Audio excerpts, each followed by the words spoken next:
Happy Sunday mga lods. May gagawin ako ngayon. Magpapalit ako ng thermal fuse nitong ceiling fan. Ito mga lods yung thermal fuse. Papalitan ko yung thermal fuse nito. Ayan. 2 amps lang to mga lods. Ihinang ko ito mamaya doon sa problema na iwanan ko yung panghinang ko sa MC sa project namin. Tapos ito yung controller niya. Kunin mo ito, anak. Tapos kunin mo yung sanda kay ate mo. Ito mga lods, binuksan ko na siya. Kailangan na iwanan ko yung panghinang ko sa PCMC. Kakabit ko ito dun sa kwarto. Para pagka pinatay yung aircon ng hating gabi, ito na lang yung yung aandar ceiling fan. Mababa lang to mga lods. Ilang pa ito? Ilang watts ba to? 75 watts lang. Pwede na yan.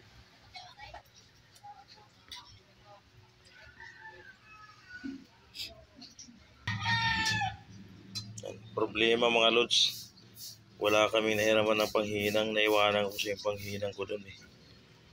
Siguro gagawin ko dito, i-splice ko na lang doon sa dating niya, wire. Bubuksan ko muna itong mga ito.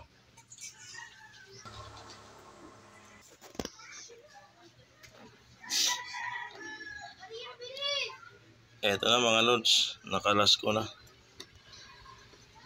Ito yung papalitan ko na ng mga lods.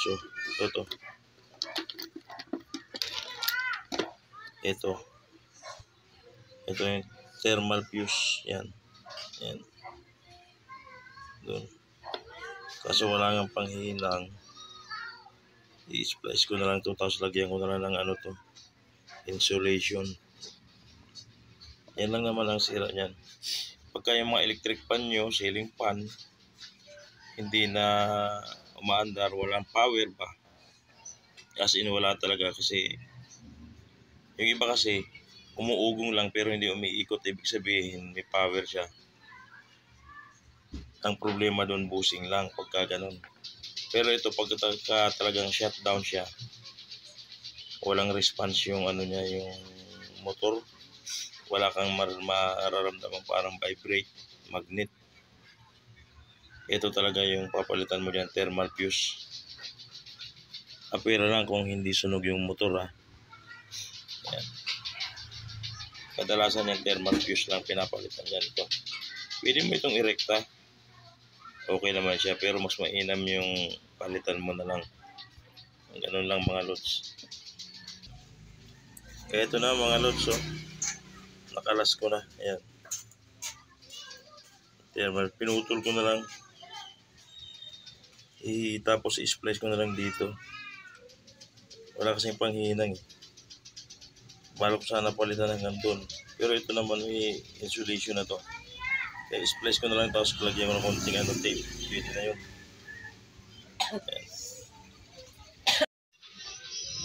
Ayan na mga lods. Naikabit ko na. Ayan. Ganyan na lang yan. Hindi naman yan sasagabal doon sa rotor niya. Saka may cover naman yan.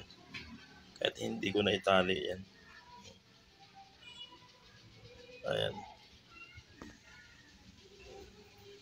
Sige manood at ibabalik ko na yung cover. I-testingin natin mamaya.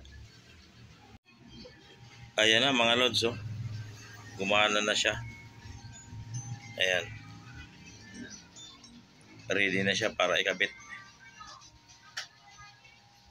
Ayan. Ito yung controller niya. Okay. Ganun lang mga lods. Thermal fuse.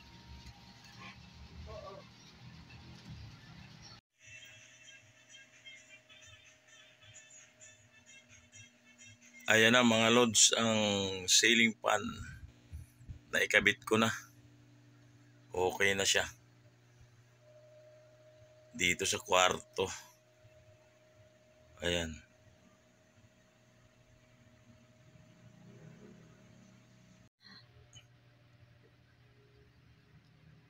Ito yung kanyang controller. Oh.